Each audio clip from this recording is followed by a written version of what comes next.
지혜의 숲에서 고전을 만나다.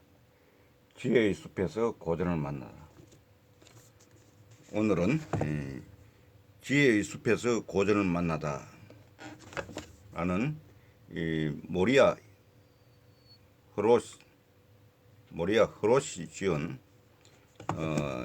지혜의 숲에서 고전을 만나다. 이 책을 한번 같이 공유해 보도록 하겠습니다. 인간사의 모든 문제들에 대한 원칙과 지침을 제시해주는 고전의 세계라고 이렇게 이 책의 큰 어떤 범위를 얘기해주고 있습니다. 그래서 여기 나오는 여러 가지 좋은 우리가 고전에서 나오는 문장들을 오늘 이렇게 같이 접해볼 것인데, 지혜의 숲에서 고전을 만나면은 세상살이가 한결 가벼워진다. 왜냐하면은 지혜의 숲에서 우리가 또 한번 돌아볼 수 있는 기회가 되고, 세월을 뛰어넘은 통찰로 인생을 경영하는 지혜를 배운다. 세월을 뛰어넘은 통찰로 인생을 경영하는 지혜를 배운다. 또 이렇게 이야기하고 있습니다. 사업이나 업무상의 어려운 문제들, 일상에서 부딪히는 다양한 상황들, 상하관계, 가족관계 등 인간사의 모든 문제들에 대한 원칙과 지침을 제시해주는 고전의 세계, 이렇게 이야기하고 있고, 여기서 제1부는 인간관계의 지혜, 2부는 사람을 쓰는 지혜, 3부는 소박한 일상의 지혜, 4부는 상황에 대처하는 지혜, 5부는 인생을 위한 지혜, 6부는 세상을 현명하게 사는 지혜, 세상을 현명하게 사는 지혜까지 다루시겠습니다. 그리고 덕에 순응하는 자는 흥하고 덕을 거스른 자는 망한다. 우리 흔히 보면은 순덕자 창이요 역덕자 망이라 이렇게 하는 18사략에 나오는 내용이 있고, 오래 웅크린 사람이 높이 난다. 우리가 도약을 할 때 생각해 보면은 오래 웅크린 사람이 높이 난다. 그리고 준비 과정이 길다고 해서 절대 실망할 필요가 없다는 거죠. 이게 복구자 비필고, 복구자는 오래 엎드려 있는 사람이 비필고 반드시 높이 난다. 이렇게 최근담에 있는 내용을 간단하게 소개하고 있습니다. 이제 본격적으로 지혜의 숲에서 고전을 만나는 본격적으로 내용에 들어가도록 하겠습니다. 먼저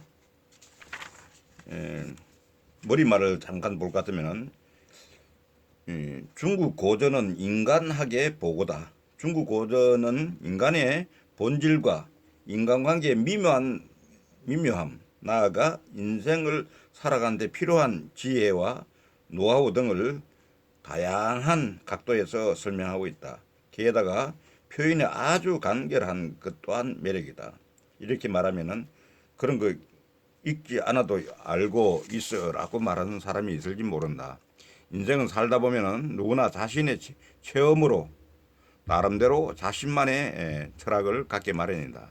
그러나 새로운 마음으로 고전을 펼쳐보면은 자신의 체험을 훌쩍 뛰어넘는 깊은 지혜와 만날 수 있을 것이다. 나는 이 책을 30대 이상의 이 사회를 열심히 진행해 나가고 있는 사람들, 특히 40대 이상의 독자들에게 권하고 싶다. 중국 고전은 단순히 지식과 교양을 얻고자 하는 사람들에게는 적합하지 않다. 이는 어디까지나 실학으로, 머리로 이해하기보다는 실천했을 때 의미가 있으며 비로소 그 값어치가 살아난다고 할 수 있다. 이렇게 얘기하고 있고, 또 이 책은 중국 고전에서 살아가는 데 필요한 지혜를 알려주는 문구를 골라 내 나름대로 해석을 붙인 것이다. 각각의 문구는 인간과 인생에 대한 깊은 통찰을 함축하고 있으므로 간결한 표현 속에서 그것이 뜻하는 바를 헤아릴 수가 있기를 바란다. 이렇게 이야기합니다. 먼저 인간관계 지혜 쪽으로 깊이 들어가 보도록 하겠습니다. 인간관계 지혜 제1부에서 내용을 보면은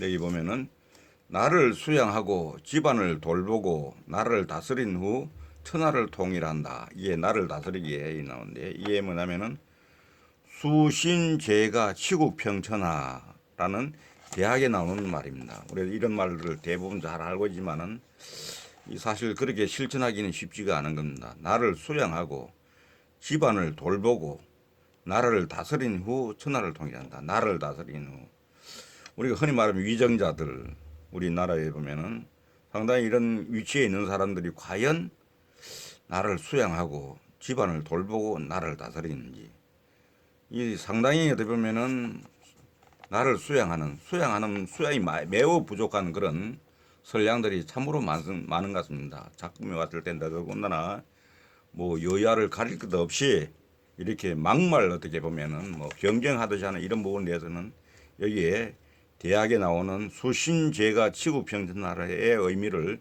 깊이 한번 음미해 보기를 바랍니다. 나를 먼저 수신이 먼저고 그 다음 제가고 치국이고 평천하다 하는 이 부분을 강조하고 싶습니다. 이게 왜 제일 먼저 나왔겠느냐 이거지.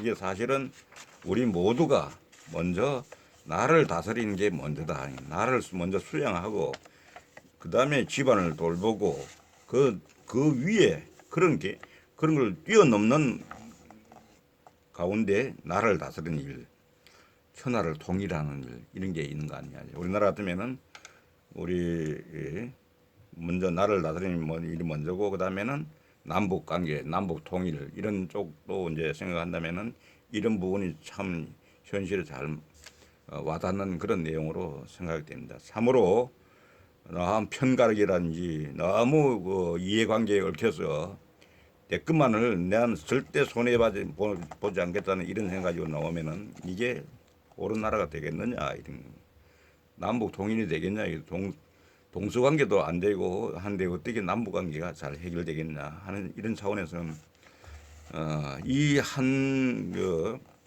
대학에 나오는 이 한 문장만 가지고도 참 오랫동안 우리가 반성하고 뉘우치고 또 돌아볼 수 있는 그런 어떤 문장이 아닌가 이래 생각돼서 참으로 의미가 제일 먼저 나오는 그 의미를 우리 한번 더 이 저자의 의도를 잘 생각해 봐야 되겠다는 겁니다.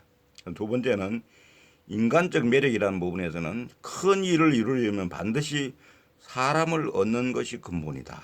큰 일을 이루려면 먼저 반드시 사람을 얻는 것이 근본이다 해서 그 죄대사 필이 인위 본이다 해서 삼국지에 나오는 얘기입니다.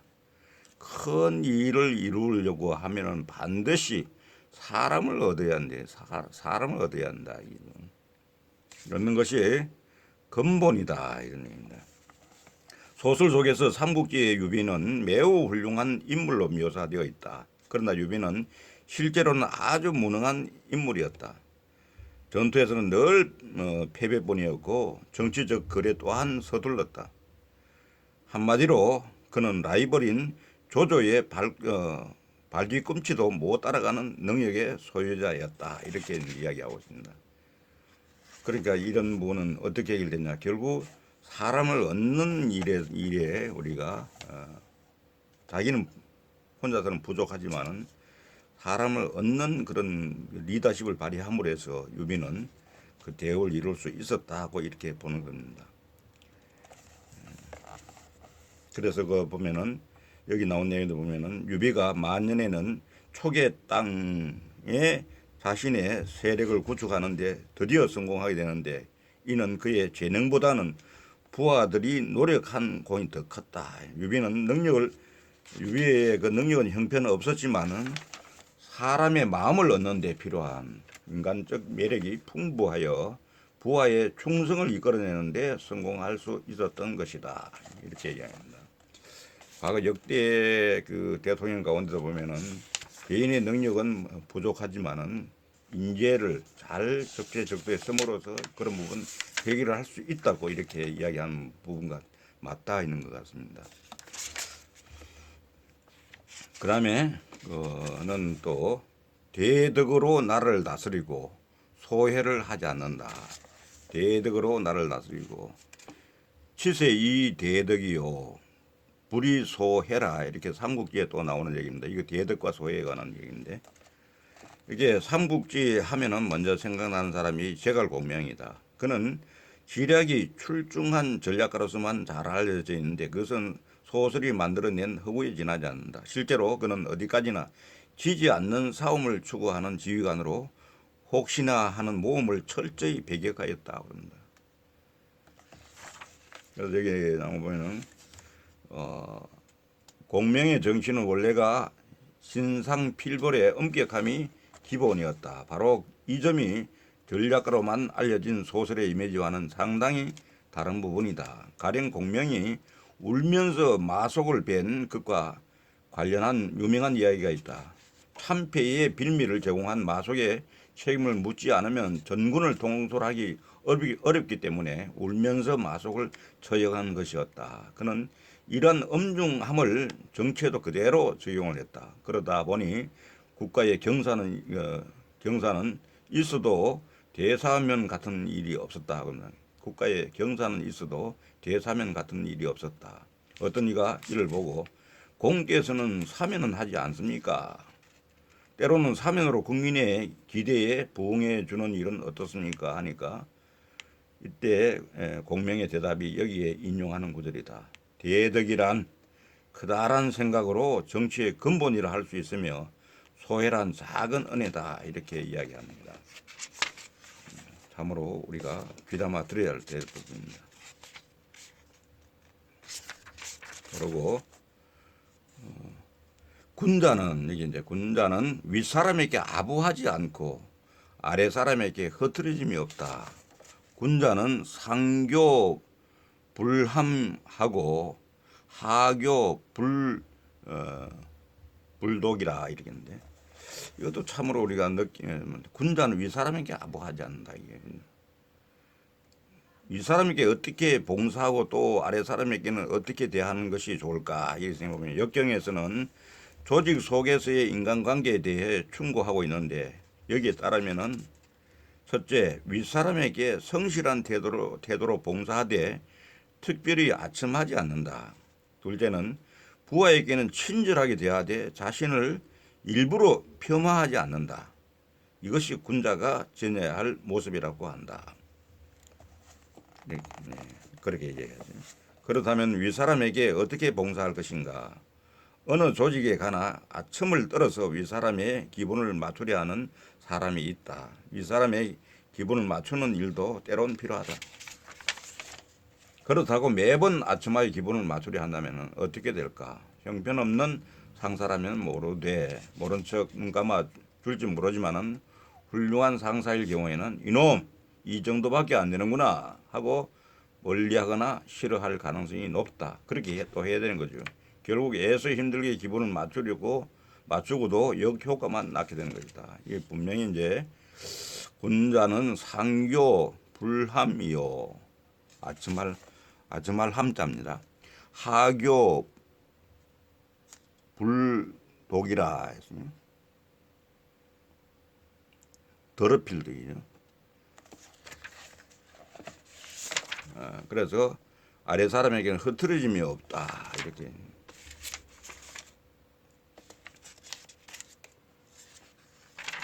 그리고 사람을 농락하면은 덕을 잃고 사물을 농락하면 뜻을 잃는다. 이것도 좀 생각을 해볼 뿐입니다.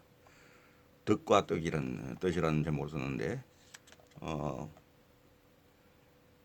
여기 보면은 완인 사람을 농락하다 완인 상덕이요 완물상지라. 사물을 농락하면 완은 이게 농락할 농전 완 사물을 농락하면 뜻을 잃는다.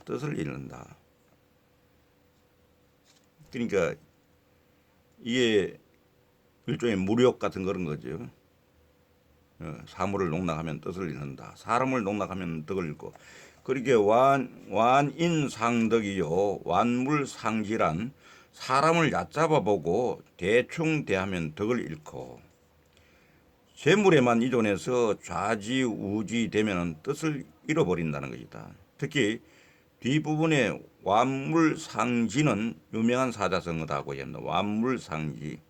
이게 이제 재물에 그 눈독을 들이면은 그게 원래 뜻을 잃어버린다. 근본을 잃어버린다는 거죠. 그런 좋은 표현이고, 완물상지 우리가 기억해 둘 필요가 있습니다. 완물상지. 무력, 물질에만 너무 집착하면은 마음속에 빈곤을 가져와서 본심을 잃게 된다 하고 얘기를 제가 이역을 했습니다. 인생의 목표를 잃어버린다, 그런 얘기입니다.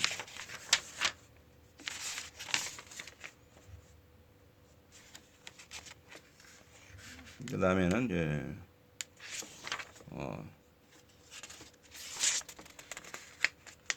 자신이 하기 싫은 일은 다른 사람에게도 시키지 마라. 이게 성경 말씀에도 또 다른 경전에도 이렇게 이런 부분의 말씀은 유사한 말씀이 굉장히 많이 나오죠. 이거는 이제 말 그대로 우리가 기소불욕이면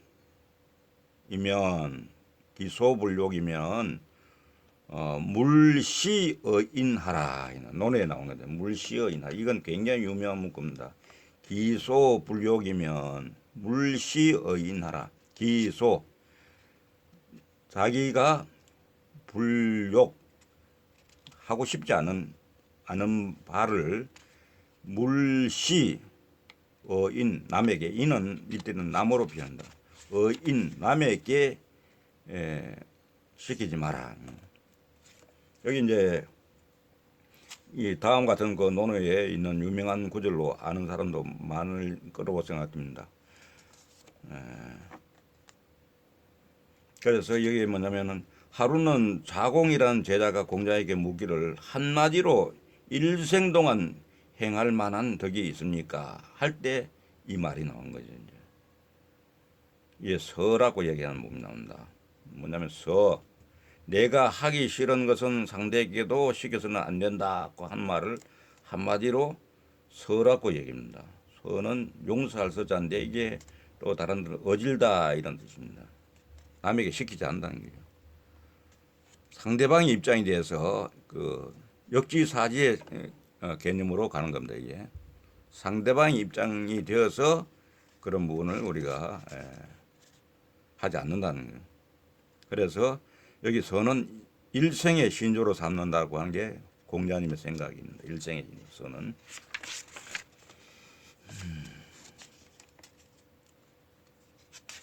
그리고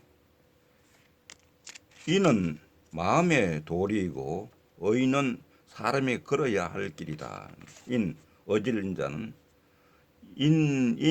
인심야요 의인로야라 이렇게 씁니다. 이는 마음의 도리요, 의는 사람이 걸어가야 할 길이다. 의는 사람의 길이다.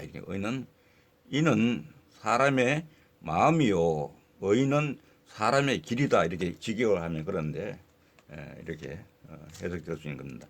맹자는 무엇보다도 인과 의의 이 두 가지를 갖추었을 때 비로소 신뢰받는 사회인이 될 수 있다고 말합니다. 당연한 얘기지요. 인이란 쉽게 말하면은 배려이다. 인은 배려, 따뜻한 마음이라고 바꿔서 말해도 좋다 이렇게 얘기하고 있습니다.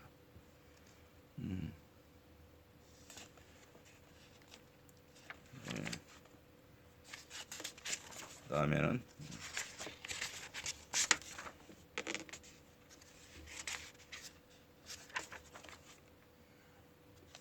그것도 또 많이 쓰는 표현 중에 덕에 순응하는 자는 흥하고 덕을 거스르는 자는 망한다. 이게 순덕자 창이요, 역덕자 망이라고 하는 거예요. 이때 덕은 무엇이겠습니까? 여기서는 유교에서 말하는 인, 의, 예, 지, 신을 가리킨다고 이야기합니다. 덕은 인, 이, 예지, 신을 가리킨다고 할 수 있다. 인이란 상대방에 대한 배려나 따뜻한 마음을 뜻한다. 예, 이런 내용들 다 포함해서 덕이라고 이야기한다는 거죠.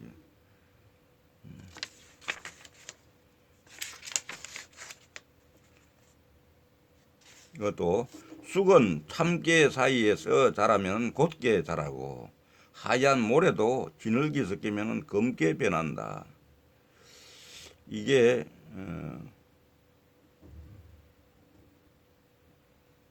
봉생마중 불부위직이요. 백사제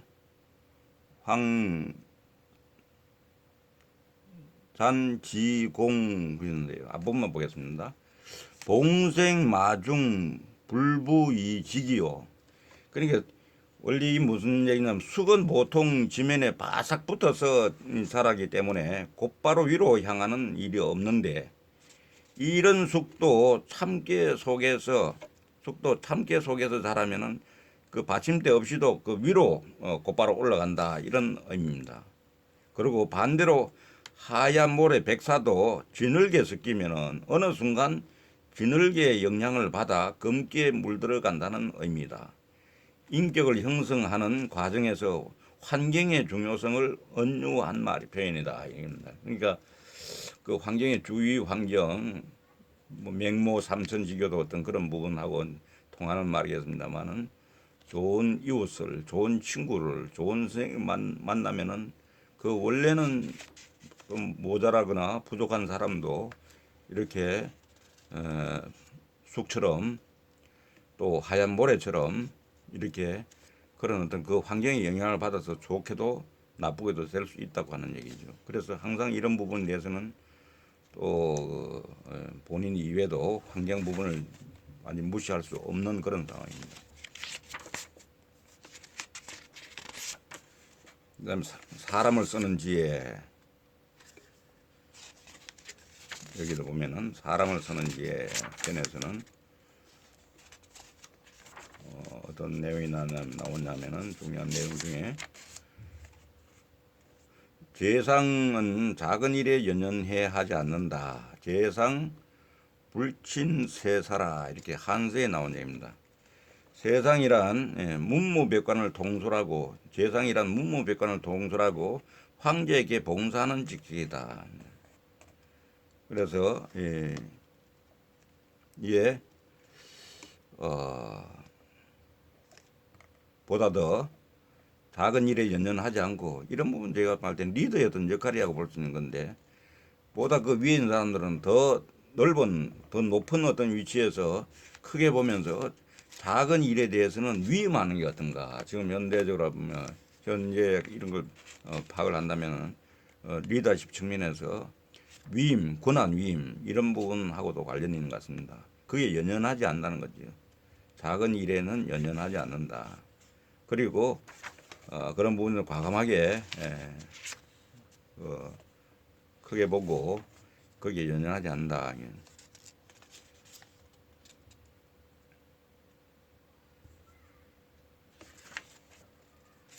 그다음에는 이제 또 윗물이 맑으면은 맑은 물이 흐르고 윗물이 탁하면 탁한 물이 흐른다. 이런 부분도 많이 쓰는 그런 표현이지 않습니까? 그러니까 유능한 리더가 되는 게 필요하다는 거죠. 그런 표현이 나와 있고 인재를 등용할 때는 능력과 인격을 골고루 갖춘 인물을 뽑아야 한다. 능력과 인물을 능력과 인격입니다. 인격. 필수 재행 구의요 구염이요 시하임용이라 합니다. 이게 정관정료에 나오는 말인데 능력과 인격 능력도 필요하지만은 이게 특히 조직에서 인재를 등용하고 인재를 뽑을 때에 이 능력 부분을 많이 보고 뭐 재능을 보고 자격을 보고 하고 어떤 기술이나 기능을 보고 하고 이러는데 인격 부분이 이게 이 부분이 굉장히 중요한 겁니다. 제가 봤을 때는 조직에서 오래 가고 끝에 가서 성공한 사람은 인격, 인성, 인성 부분을 반드시 그 부분이 중요한 역할을 하게 되더라는 얘기죠. 그래서 우리가 사람을 뽑고 사람을 청구하고 또 일을 맡기고 할 때도 능력도 보지만은 인격 부분이 매우 중요하다. 이게 저도 평상시에 늘 이렇게 경영 현장에서 이런 일들을 보고 있습니다.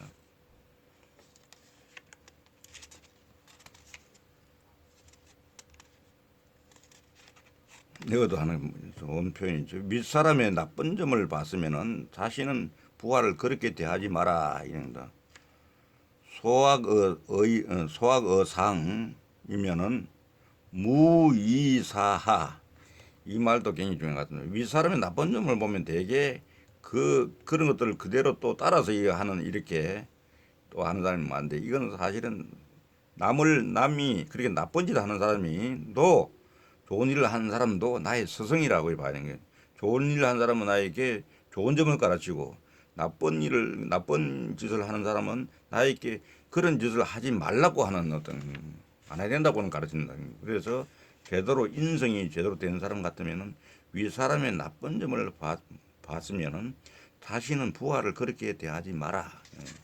이게 우리가 대학을 제대로 공부했다면 이런 부분 잘 우리 활용하면 좋겠다 이런 생각이 듭니다.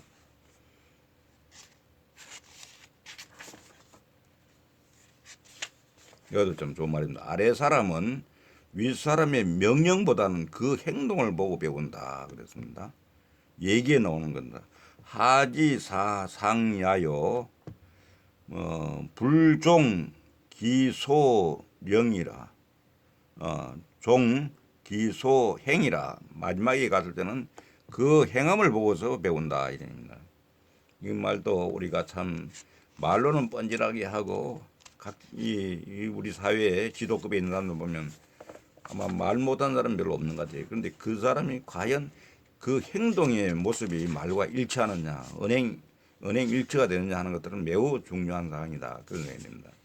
그래서 여기도 있지만은 우리가 얘기에 있는 대로 아래 사람은 윗 사람의 명령보다는 그 행동을 보고 배운다 하는 말을 꼭 유념해 주시기 바라겠습니다. 그리고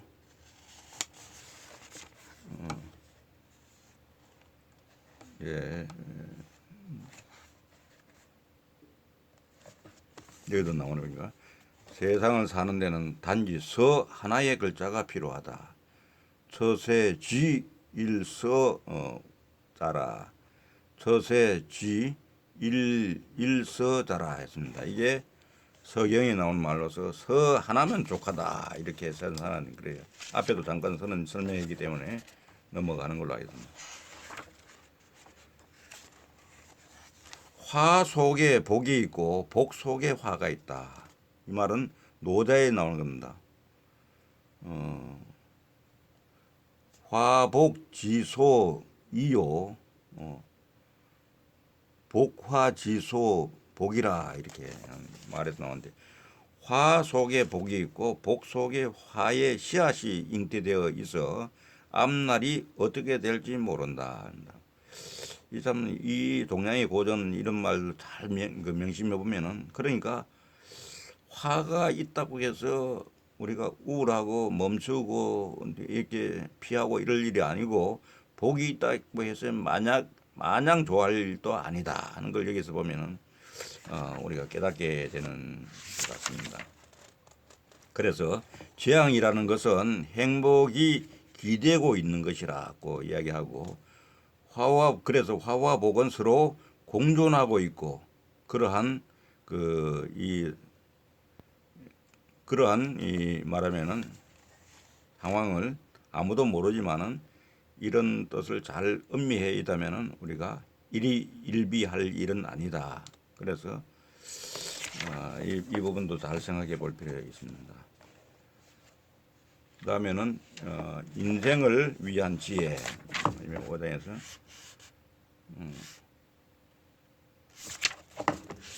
인생을 위한 지혜에서는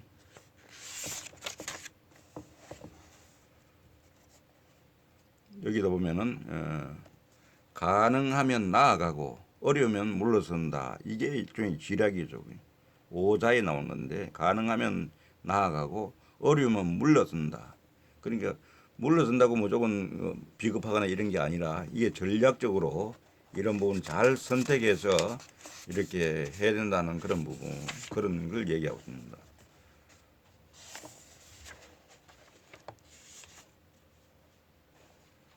그리고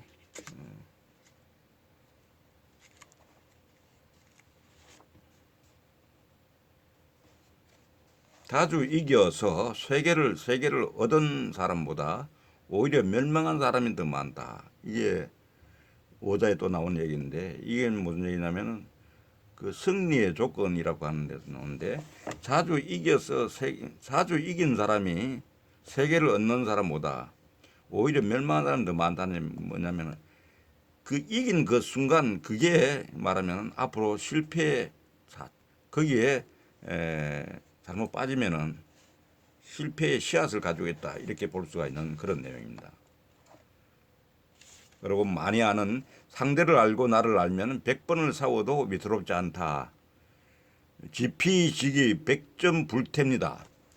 이 말 정확하게 알아야 게 손자에 나온 건데 지피지기면 100전 불태다. 위태롭지 않다는 거예요. 나는 백전백승이라고 하는데 그게 아니고 원문에 지피지기면 100전 불태다. 상대를 알고 나를 알면은 100번을 싸워도 위태롭지 않다. 이거는 전쟁에서만 그런 게 아니라 모든 상황에서 다 적용될 수 있는 그런 명구라고 생각됩니다. 아무쪼록 이 지혜로운 이 숲에서 고전을 만나서 이 부분들에 대해서 우리가 잘 활용하면은 우리 생활에 매우 현명해지고 지혜로운 삶을 살 수 있지 않나 해서 권고드립니다. 감사합니다.